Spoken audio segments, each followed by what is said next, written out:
नमस्कार दोस्तों, स्वागत है आपका आज की हमारी इस एनसीईआरटी हिंदी की क्लास में। तो आज की जो हमारी क्लास है वो टीजीटी हिंदी के लिए रहेगी, जिसमें हम बसंत भाग 2 के कुछ इम्पोर्टेंट प्रश्न देखेंगे। वैसे तो पीजीटी हिंदी का जिस तरीके से पेपर हो चुका है और मतलब बच्चों ने बताया है कि अकॉर्डिंग टू सिलेबस बिल्कुल भी पेपर नहीं आया। पहली बात तो जब सिलेबस दिया गया है तो सिलेबस के अकॉर्डिंग पेपर को डालना चाहिए। हरियाणा की यही सबसे बड़ी कमी है कि किसी भी पेपर में सिलेबस देके सिलेबस के अनुसार पेपर बनाते ही नहीं है। टीजीटी स्क्रीनिंग में सिलेबस दिया तो उसमें केवल और केवल व्याकरण के प्रश्न डाल दिए। ठीक है, बच्चे हिंदी साहित्य पढ़ते रहे, एनसीईआरटी पढ़ते रहे, कुछ नहीं आया, केवल और केवल व्याकरण। एचपीएससी के द्वारा स्क्रीनिंग एग्जाम लिया गया तो वहाँ केवल एनसीईआरटी आ गई, हिंदी साहित्य व्याकरण वगैरह कुछ नहीं आया। मतलब कहा जा रहा था कि पेपर गहराई से पूछा जाएगा, हार्ड होगा, ये होगा, मतलब वहाँ लेवल को बिल्कुल ही ऐसा कर दिया। तो अब जब एस्टेट का सिलेबस इतने साल से एस्टेट हो रहा था, जो भी जैसे भी होता था, कोई सिलेबस नहीं था, फिर भी बच्चे अच्छा कर पा रहे थे क्योंकि ज़्यादा पढ़ रहे थे। अब की बार बच्चों ने तैयारी पिछले हिसाब से की, या जिसने दूसरी बार दिया, तीसरी बार दिया, उस हिसाब से तैयारी की, फिर भी क्या होता है कि एट ए टाइम सिलेबस दे दिया जाता है कि इस सिलेबस के अकॉर्डिंग पेपर आएगा।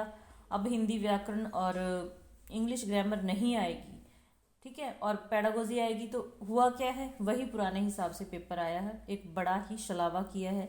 ठीक है, तो आप लोगों ने ध्यान रखना है कि हिंदी व्याकरण को अच्छे से करके जाना है, क्योंकि 15 नंबर की आपके कॉमन पार्ट में हिंदी व्याकरण आ जाएगी और आपके 60 नंबर में से भी 20-25 प्रश्न हिंदी व्याकरण के आ जाएंगे।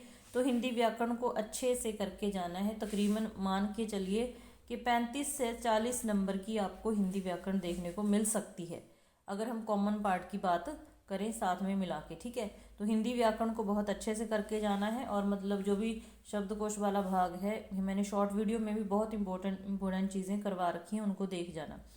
ठीक है, तो एनसीईआरटी से कुछ एक क्वेश्चन आए थे, तो इसीलिए आज मैं बसंत भाग 2 के भी प्रश्न करवा रही हूँ, क्योंकि हो सकता है जो प्रश्न आए वो इधर से आ जाएं तो कुछ छूटे ना। तो पहला प्रश्न है आज की क्लास का हमारा, हम पंछी उन्मुक्त गगन के पाठ के लेखक कौन हैं। तो इस पाठ के जो लेखक हैं वो शिव मंगल सिंह सुमन हैं। इसमें पंछी अपनी आज़ादी की बात कर रहे हैं, स्वतंत्रता की बात कर रहे हैं कि वो उनका जो बसेरा है, खुला आसमान है, वो खुले आसमान में विचरण करना चाहते हैं। उन्हें पिंजरे में रहना पसंद नहीं है, और पिंजरे में उन्हें अच्छे अच्छे पकवान भी अच्छे नहीं लगते, चाहे सोने की कटोरी में उनको डाल के दिए जाएं।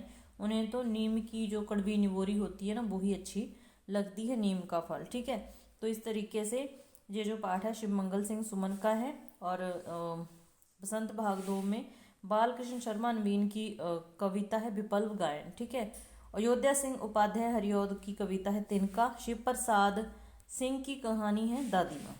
तो लेखक और मतलब रचना का नाम अच्छे से याद रख लेना है। दूसरा क्वेश्चन है, पिंजरे की अपेक्षा पक्षियों को क्या अच्छा लगता है। तो क्या अच्छा लगता है, वो मतलब खुले आसमान में विचरण करना चाहते हैं और खुले आसमान में घूमते हुए नीम की निवोरी खाना पसंद करते हैं। ठीक है, निम्न में से कौन सा सही सुमेलित नहीं है। तो दादी माँ कहानी हो गई शिव प्रसाद सिंह की, हिमालय की बेटियां निबंध हो गया नागार्जुन का, नीलकंठ रेखा चित्र है महादेवी वर्मा का। ठीक है, नीलकंठ किसका है, महादेवी वर्मा का। अगला हमारा ऑप्शन है, संघर्ष के कारण मैं तुनक मिजाज हो गया।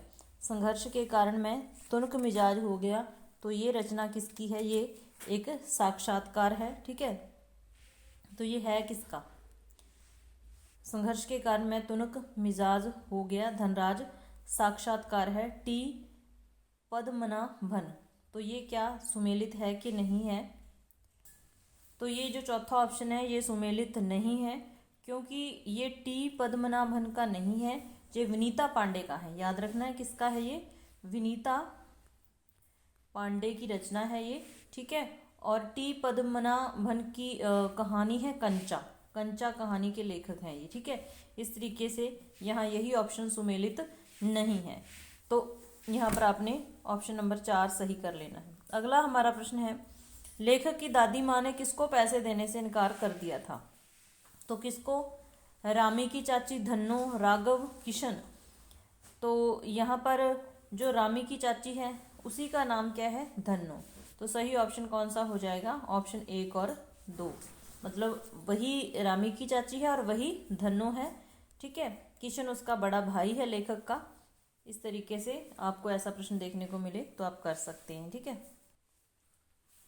राघव लेखक का ममेरा भाई था, ये भी याद रख लेना है। आगे है एक व्यक्ति एक युग, किस लेखक की कविता है? किस लेखक की ये मतलब रचना है? तो ये है नागार्जुन की। किसकी है? नागार्जुन की, ठीक है। अगला हमारा प्रश्न है, सुनकर बोली और कठपुतलियां कि हाँ बहुत दिन हुए, हमें अपने मन के छंद छुए। प्रस्तुत पंक्तियां किस कवि की हैं? तो ये किसकी हैं? कठपुतली रचना से ये ली गई हैं पंक्तियां। तो किसकी हैं? भवानी प्रसाद मिश्र की हैं। किसकी हैं? भवानी प्रसाद मिश्र की हैं। अयोध्या सिंह उपाध्याय हरिऔध की रचना है तिनका, ठीक है। प्रयाग शुक्ल की रचना है खान पान की बदलती तस्वीर निबंध। और तेस्युको कुरियानागी की रचना है अपूर्व अनुभव एक संस्मरण। अपूर्व अनुभव एक संस्मरण है इसकी रचना, याद रखना है। ये रचनाओं से ही प्रश्न आ जाएंगे, हो जो मतलब आए तो इस तरीके से रचनाएं और लेखक अच्छे से याद करके ही जाने हैं। मिठाई वाला कहानी में मिठाई वाला दूसरी बार क्या लेकर आता है? तो जो मिठाई वाला होता है पहली बार खिलौने लेके आता है, दूसरी बार मुरली बेचने के लिए आता है, तीसरी बार मिठाई लेके आता है, ठीक है। तीसरी बार मिठाई लेके आता है। जो उसके पास को टोटल मुरलियाँ थी 57 थी, ठीक है। और जब उसने बनवाई थी तो 1000 मुरलियाँ बनवाई थी, ये भी ध्यान रखना है। जो चुन्नू मुन्नू बच्चे थे उसकी माँ का नाम रोहिणी था, पिता का नाम विजय बाबू था। जो मिठाई थी वो 4 पैसे की देता था, ठीक है। और 1 पैसे में 16 मिठाइयाँ देता था। तो ये छोटी छोटी चीज़ें हैं, याद रख लेना। अगर मुरली वाले की आजू पूछ ली जाए तो 30-32 वर्ष का एक दुबला पतला गोरा युवक था जो बीकानेरी रंगीन साफा बांधता था। तो इतनी सारी बातें इसमें से आपने याद रखनी है, ठीक है। आगे, रक्त और हमारा शरीर के लेखक कौन है? रक्त और हमारा शरीर के लेखक हैं यतीश अग्रवाल। ये एक निबंध है, इसके लेखक हैं यतीश अग्रवाल, ठीक है। और विजय तेंदुलकर की रचना है पापा खो गए, एक नाटक है। पापा खो गए एक नाटक है, किसका है? विजय तेंदुलकर का। सर्वेश्वर दयाल सक्सेना की रचना है शाम एक किसान कविता। जिनेंद्र कुमार की है चिड़िया की बच्ची एक कहानी। तो ये रचनाएं याद रख लेनी है, ठीक है। रक्त और हमारा शरीर पाठ में अनिल की छोटी बहन का क्या नाम है? तो उसकी छोटी बहन का नाम है दिव्या। क्या है? दिव्या है उसकी छोटी बहन का नाम, जिसको बीमारी हो गई थी अनीमिया, मतलब खून की कमी। तो रक्त और हमारा शरीर से रक्त के बारे में काफ़ी चीज़ें बता रखी है। 1 मिलीलीटर रक्त में 40 से 50 जो कण होते हैं, 40 से 55 हजार कण होते हैं खून के, ठीक है। निम्न में से कौन सा एक पापा खो गए नाटक का पात्र नहीं है? तो पापा खो गए जो नाटक है उसमें सारी निर्जीव चीज़ें होती हैं, वही पात्र हैं उस नाटक के, जो एक बच्ची को उसके पापा तक मिलाने का प्रयास करते रहते हैं। तो उसमें एक खंबा है, पेड़ भी है, लेटर बॉक्स भी है, लेकिन तोता नहीं है। तोते की जगह यहाँ पर कौवा आ जाएगा, एक लड़की है, ठीक है। तो इस तरीके से आपने ध्यान रखना है।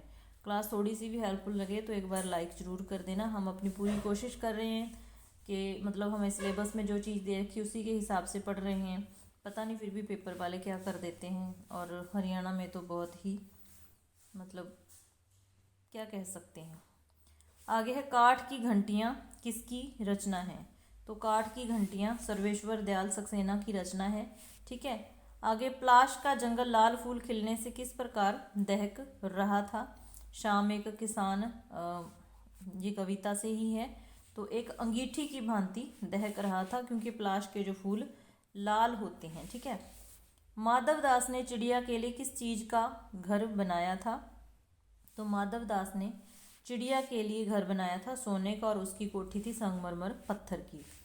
तोतो चान किसे अपने पेड़ पर चढ़ने का न्योता देती है? तो ये दो जापानी बच्चे होते हैं, तोतो चान और यासुकी चान। यासुकी चान को पोलियो की बीमारी होती है, वो मतलब पेड़ पर नहीं चढ़ सकता। तो बच्चों ने खेलते खेलते हर एक पेड़ को मतलब अपना निजी संपत्ति बना रखा था कि ये पेड़ मेरा है, ये पेड़ मेरा है।